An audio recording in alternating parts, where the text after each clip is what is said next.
Okay, this is the second video in Chapter 11, the theories of bonding. What was it? Theories of covalent bonding, yeah. And I'm kind of picking back up on what I introduced before, which is that in a molecule, and actually for the electrons involved in bonding in a molecule, those electrons actually use orbitals that are slightly different than the orbitals that we talked about in Chapter 7 and 8, which were the orbitals for an actual single atom. Okay. Now, you might ask yourself, well, wait a minute, I introduced hybridization in the first video too, so it's like, why is that even needed? Why is it, this almost looks like, or you could ask yourself, it sounds like a theory just that isn't necessary. Let me actually take a really obvious example to show why something like hybridization was necessary to explain molecular shape and basically even molecular, the existence or non-existence of certain molecules. And we'll take a very simple one, which is methane. So again, methane, we've drawn many times. The Lewis notation is this. We know that it is, from Chapter 10, we know that it's shaped in a tetrahedral.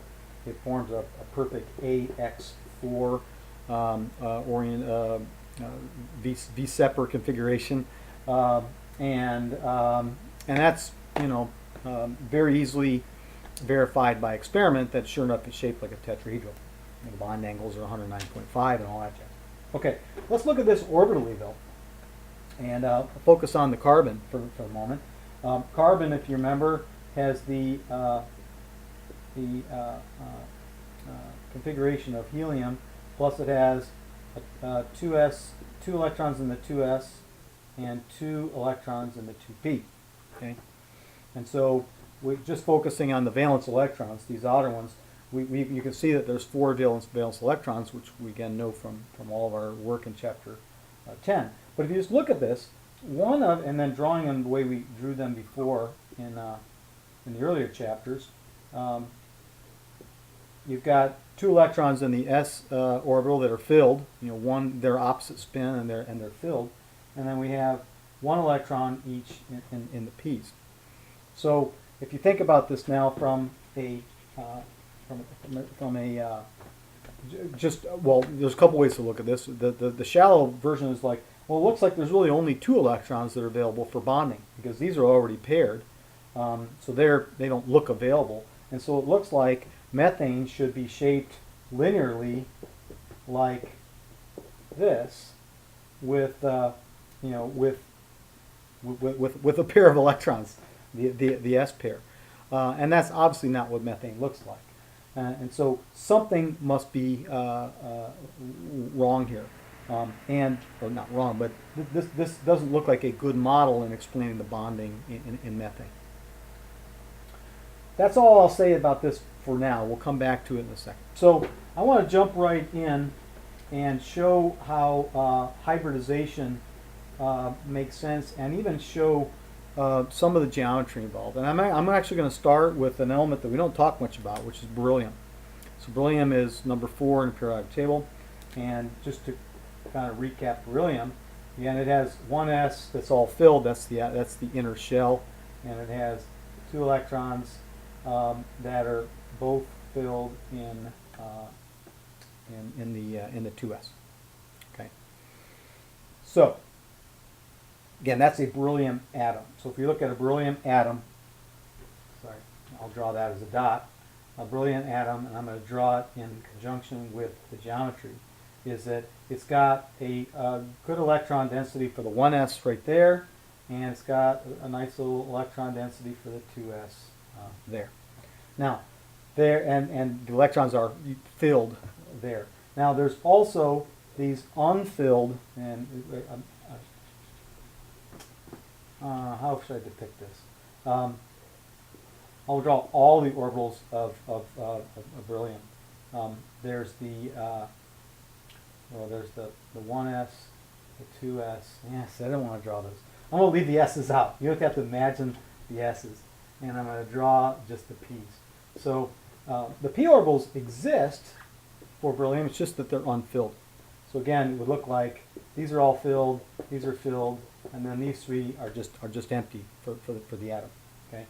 So now, let's yeah, okay. Well, I'm going to draw the p's just real quick. The p's again, the p's that we've always seen. All right.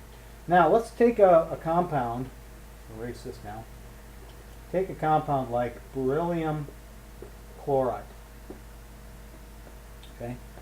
Now again, from V-separ theory, we know that beryllium chloride will look like this, and there is no octet in the middle, but we know, at least from V-separ theory, that this molecule is a linear molecule, and we draw it like this, and what we're depicting here is that the electrons of beryllium are overlapping with the valence electrons from chlorine on both sides.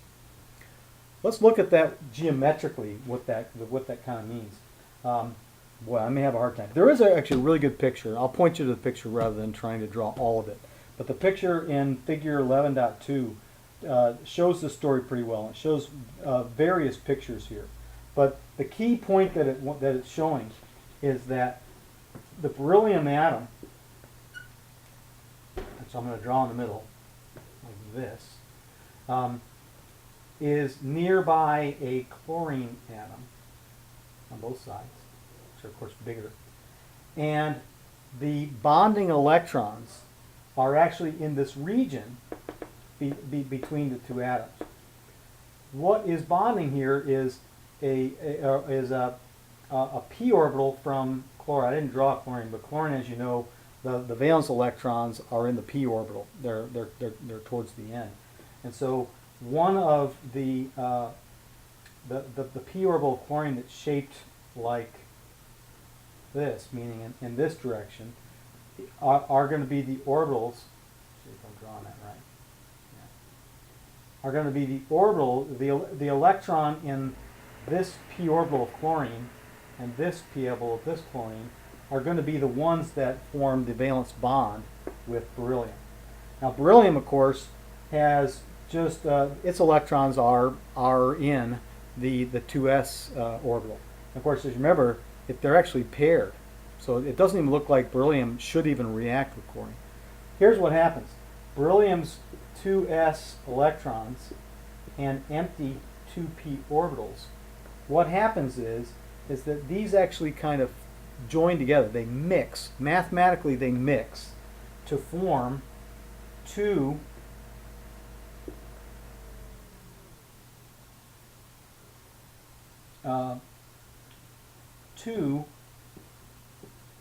sp orbitals. They're kind of a mixture. And what's left then are the other p's. So we actually have, there are 4 orbitals in general, and when you mix them together, one of the s's mixes with one of the p's to form an sp, to form 2 sps. And then the other 2 p's are kind of left over. Now here's what this allows then, is when these mix for beryllium, they actually take on kind of a P shape, and in fact, centered around here, they form a shape that kind of looks like this. And I'm drawing it intentionally to show that the orientation of this p orbital, which is like in the x on the x version, happens to overlap with the chlorine's x p orbital on one side and the chlorine's x orbital on the other p side. So geometrically speaking, this allows the best overlap, and it's called end-to-end overlap. It's the most common form of bond in the VB theory. You'll see that there's another one coming up, which is a little less common. But this end-to-end overlap tends to form a much better overlap of electrons, which again was one of the driving forces. You want the most overlap possible because that's the most stable, it forms the strongest bond, it takes the molecule into its lowest energy state, etc. Okay. So in order for beryllium chloride to form, the orbitals of beryllium's valence electrons, which again there's 4 orbitals, 1 in the s and 3 in the p. One of the p's mixes with the s to form a hybrid orbital called sp, and the sp orbitals are the ones that are filled in one direction for one of the atoms, and then filled with the other electron from the bonded atoms.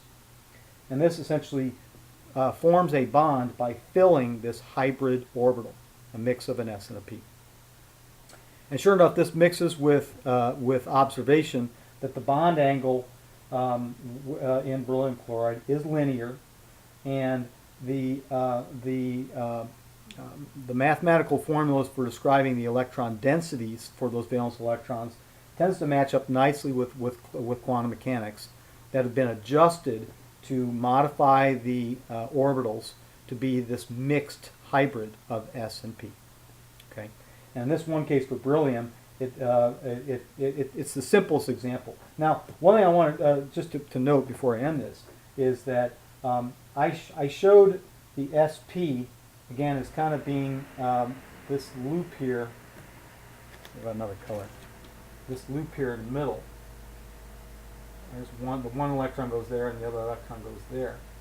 And if you remember, it's not, the way I drew it was exactly like a P, but the S characteristic, I'll kind of fill it in a little bit like that.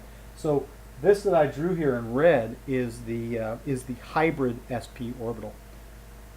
Still there, but vacant, are these other two P orbitals. And so I'm going to draw them. Well, I wish I had another color. I'm going to draw them, I guess, sort of dotted to know that, don't forget, these orbitals still exist. It's just there's no electrons in there. So there's one in that direction, and then there's one in the Z direction also that I won't draw because that'll make it look even worse. Okay, I'm going to end this one, and we're going to pick back up on this was SP hybridization. Next I'm going to do SP2 hybridization and the other hybrids in the next video.